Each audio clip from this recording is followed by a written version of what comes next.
Welcome to education jet. Education jet आप सभी का हार्दिक स्वागत करता है।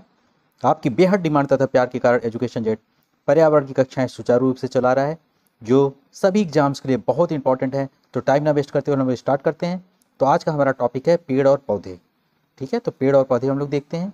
चैनल अगर पसंद आए तो लाइक और सब्सक्राइब करना ना भूलें। तो पेड़ पौधे क्या होते हैं? बेसिकली पेड़ पौधे जो होते हैं ये सजीवों की श्रेणी में आते हैं। तो सजीव किसको बोलते हैं? जो सांस लेते हैं, भोजन खाते हैं, इन्हीं सबको हम सजीव बोलते हैं। ठीक है, तो इन्हें उत्पादक कहते हैं क्योंकि ये सूर्य के प्रकाश की उपस्थिति में, ये गलत हो गया यहाँ पे, क्लोरोफिल तथा कार्बन डाइऑक्साइड की सहायता से प्रकाश संश्लेषण की क्रिया करते हैं। तो प्रकाश संश्लेषण से क्या करते हैं? ये भोजन बनाते हैं। तो उसके लिए क्या क्या चीज़ें आवश्यक होती हैं? एक तो सूर्य का प्रकाश चाहिए, सूर्य प्रकाश। और क्या चाहिए? कार्बन डाइऑक्साइड CO2 चाहिए। और क्या चाहिए? क्लोरोफिल चाहिए। तो इस सब की उपस्थिति में जो है ये क्रिया करके, और वाटर भी तो चाहिए, H2O भी चाहिए। ठीक है, तो ये इन सब से क्रिया करके प्रकाश संश्लेषण प्रक्रिया द्वारा ये अपना भोजन बनाते हैं। और इनका भोजन किसके रूप में स्टोर होता है? स्टार्च के रूप में। ठीक है, आगे हम लोग देखेंगे अभी। अब हम लोग देख लेते हैं पौधे के प्रकार। तो पौधे की जो है 3 प्रकार के होते हैं। शाक होता है, झाड़ी होता है, वृक्ष होता है। तो शाक क्या होता है? ये छोटी हरे कोमल तने वाले पौधे होते हैं। ठीक है, इनको हम शाक बोलते हैं। इनमें शाखाएं नहीं होती, जैसे कि टमाटर हो गया, धनिया हो गया, सरसों हो गया, पुदीना हो गया, अजवाइन हो गया। ये सब क्या है? शाक है। तो आपके घर में ये सब चीज़ें दिखती होंगी आपके आसपास। टमाटर, धनिया, इन सब के जो वो होते हैं, पौधे होते हैं, इनको हम शाक बोलते हैं। ये सब चीज़ें अब हम लोग आगे देखते हैं। झाड़ी क्या होती है? तो इसका तना कठोर होगा परंतु अधिक मोटा नहीं होता। अगर अधिक मोटा हो जाएगा तो क्या हो जाएगा? वृक्ष बन जाएगा। शाख से बड़ा होता है। शाखाएं तनों के आधार के समीप से निकलती हैं, जैसे कि नींबू हो गया, करौंदा हो गया, गुलाब हो गया। तो ये सब झाड़ी में आते हैं। तो एक तरीके से समझ लेना जिसमें कांटे होते हैं जनरली। वृक्ष क्या हो गया?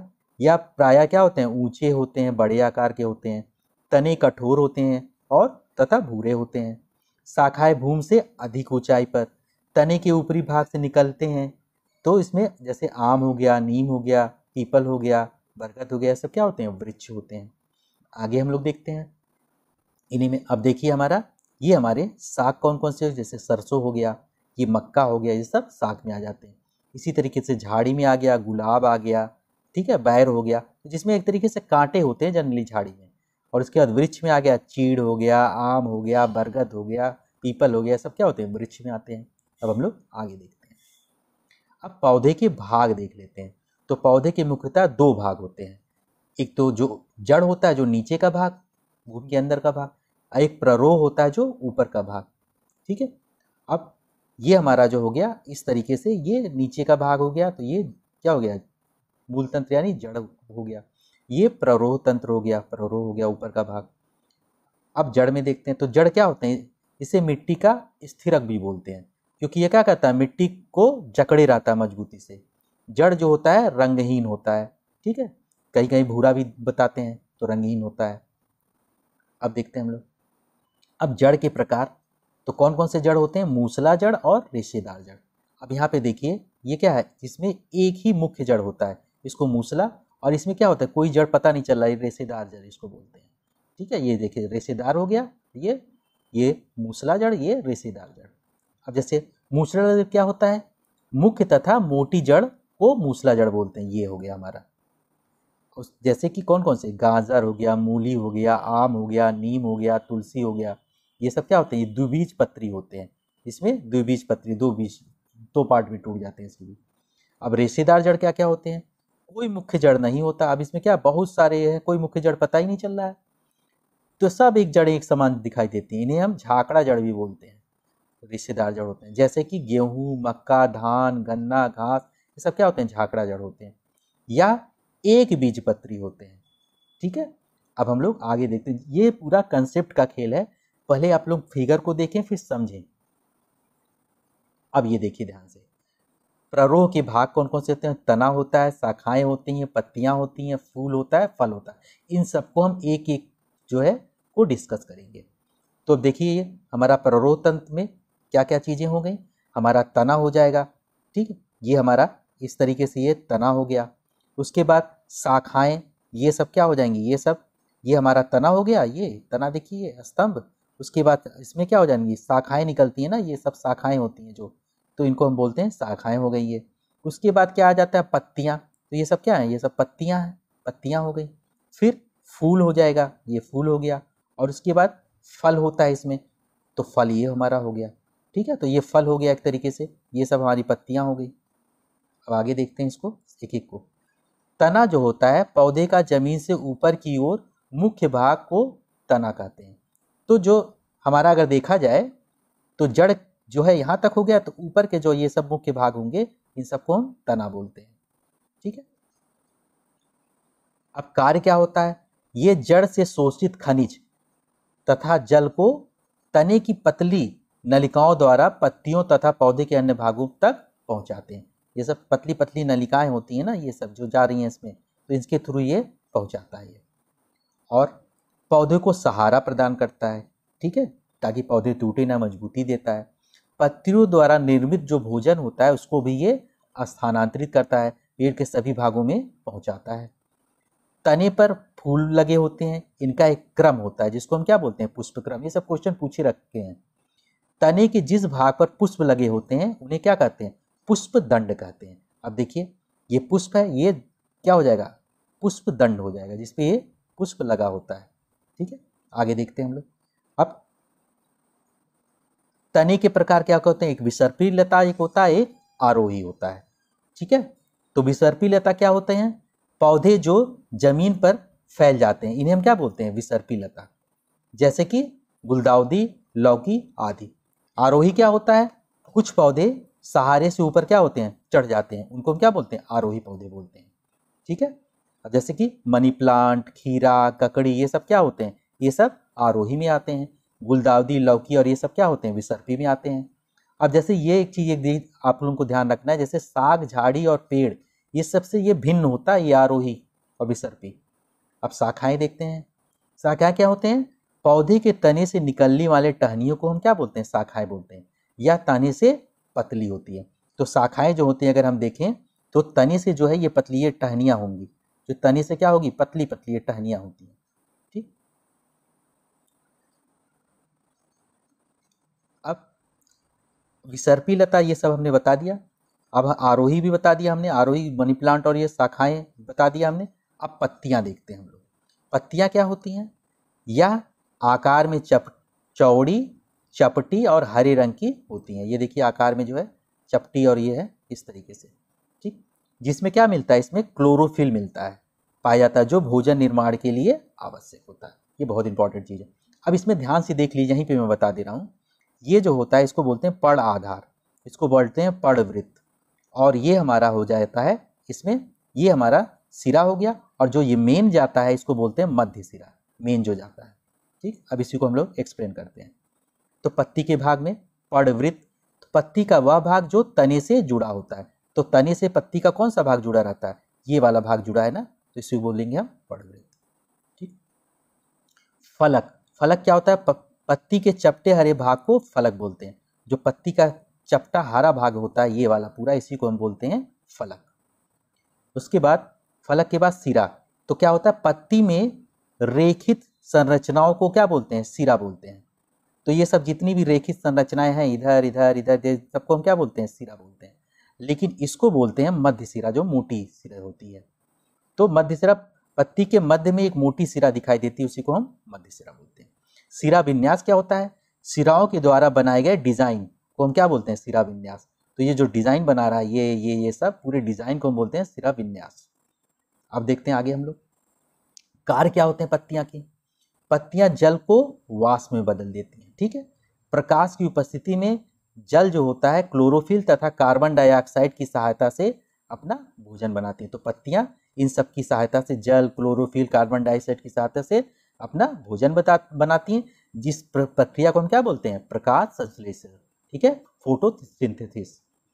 इसमें क्या होता है, ऑक्सीजन निकलता है, जब ये CO2 लेती हैं तो ऑक्सीजन छोड़ती हैं, मुक्त करती हैं।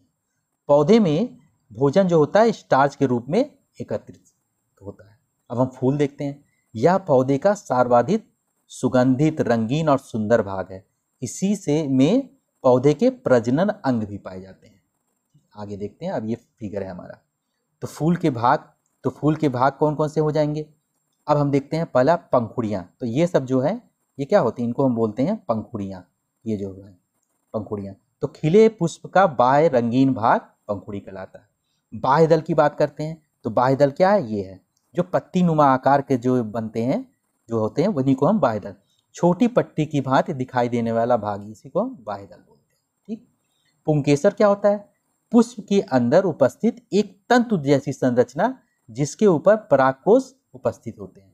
तो इसे हम क्या बोलते हैं, परागकोश जिसके ऊपर होते हैं इसी को हम बोलते हैं पुंकेसर। तो पुंकेसर हमारा क्या हो जाएगा, पुंकेसर ये हो गया जिसके ऊपर क्या है, परागकोश है, तो ये पुंकेसर हो गया पूरा। ठीक है। उसके बाद स्त्री केसर क्या होता है, तो स्त्री केसर क्या हो गया, स्त्री केसर होता है पुष्प के केंद्र में स्थित भाग को स्त्री केसर कहते हैं। ये केंद्र का जो स्थित भाग होता है इसी को बोलते हैं स्त्री केसर बोलते हैं, केंद्र का स्थित भाग। ठीक है। कहते हैं इसके निचले हिस्से में अंडाशय जुड़ा होता है। अब ये क्या है, अंडाशय, इसका निचला हिस्से में अंडाशय जुड़ा होता है। अंडाशय के अंदर छोटी छोटी गोल संरचना दिखाई, इसके अंदर छोटी छोटी गोल संरचना दिखाई देते हैं जिसे हम क्या बोलते हैं, बीजांड बोलते हैं। इसी में क्या होता है, बीजांड या अंड, ये हो गया अंड कोशिका या बीजांड इसके अंदर होता है।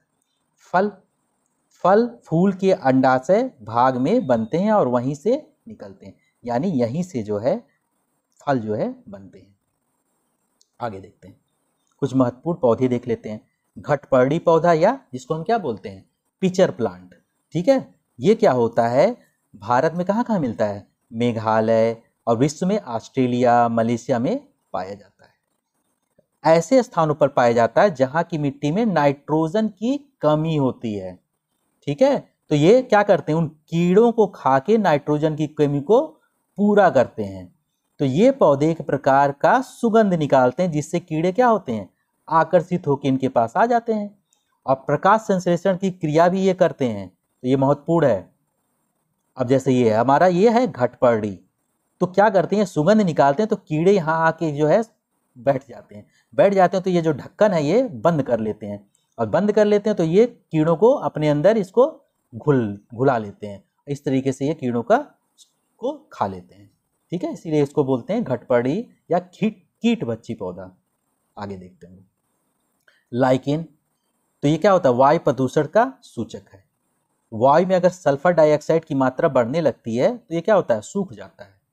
इसमें क्लोरोफिल का अभाव होता है, क्लोरोफिल नहीं पाया जाता है। यह एक सहजीवी पौधा है। सहजीवी मतलब दूसरे पे डिपेंड करता है। ये बेसिकली कवक और शैवाल से सहजीवन का परिणाम है। जब कवक और शैवाल एक साथ मिलते हैं तो इसके बाद इसका लाइकेन का निर्माण होता है। तो शैवाल द्वारा कवक को भोजन की आपूर्ति हो जाती है, और बदले में कवक शैवाल को क्या देता है, सुरक्षा और जल नाइट्रोजन वाले पदार्थ, खनिज पदार्थ दे देता है। ठीक है। ये विभिन्न स्थानों आधारों पर जैसे पेड़ों के तनों में, दीवारों पर, चट्टानों व मृदा आदि पर पाए जाते हैं। आगे हम लोग देखते हैं, ये है हमारा लाइकेन। लाइकेन का स्ट्रक्चर ये है। आगे देखते हैं खेजड़ी या जिसको हम क्या बोलते हैं, समी का पेड़, बहुत इंपॉर्टेंट है। ये राजस्थान के थार मरुस्थल एवं अन्य स्थानों पर पाया जाता है। खेजड़ी वृक्ष की सबसे बड़ी विशेषता यह है कि ये तेज गर्मियों के दिनों में भी हरा भरा रहता है, रेगिस्तान में होते हुए भी हरा भरा रहता है। दशहरे के दिन समी वृक्ष यानी खेजड़ी की पूजा करने की परंपरा भी है। ठीक है। इसके फलों का उपयोग जो है सब्जी के रूप में किया जाता है, और इसके छाल का इस्तेमाल दवाइयों के रूप में किया जाता है। तो बहुत इंपॉर्टेंट है ये खेजड़ी, ये ध्यान से देख लीजिए, खेजड़ी का पेड़ ये है। आगे देखते हैं हम लोग, कुछ महत्वपूर्ण बिंदु देख लेते हैं। जैसे ये सब आए हुए क्वेश्चन है, तो पीपल जो होता है 24 घंटे में ऑक्सीजन देता है। पीपल बहुत इंपॉर्टेंट है। पीपल, बरगद और नीम को पर्यावरण का मित्र कहते हैं। ठीक है, ये भी इंपॉर्टेंट है। यूकेलिप्टस जो होता है को पारिस्थितिकी तंत्र का आतंकवादी या शत्रु कहते हैं। ये आतंकवादी है। क्यों? क्योंकि ये अपने आसपास के जितने भी जल होता है ना, उसका उपयोग अत्यधिक कर लेता है और आसपास के जमीनों को बंजर कर देता है। इसलिए देखिए जल्दी लोग यूकेलिप्टस नहीं लगाते हैं। वो आसपास के जितने एरिया होता है, पेड़ पौधे के जितना भी वो होता है, इसकी जड़ें बहुत दूर दूर तक जाती हैं, सबको पानी को खींच लेता है। अब देखिए बहुत इंपॉर्टेंट है, फूलों की घाटी कहाँ पर है? उत्तराखंड में, बहुत सुंदर जगह है। ठीक है। मधुबनी चित्र कहाँ का प्रचलित है? बिहार में मधुबन नामक स्थान पर प्रचलित है।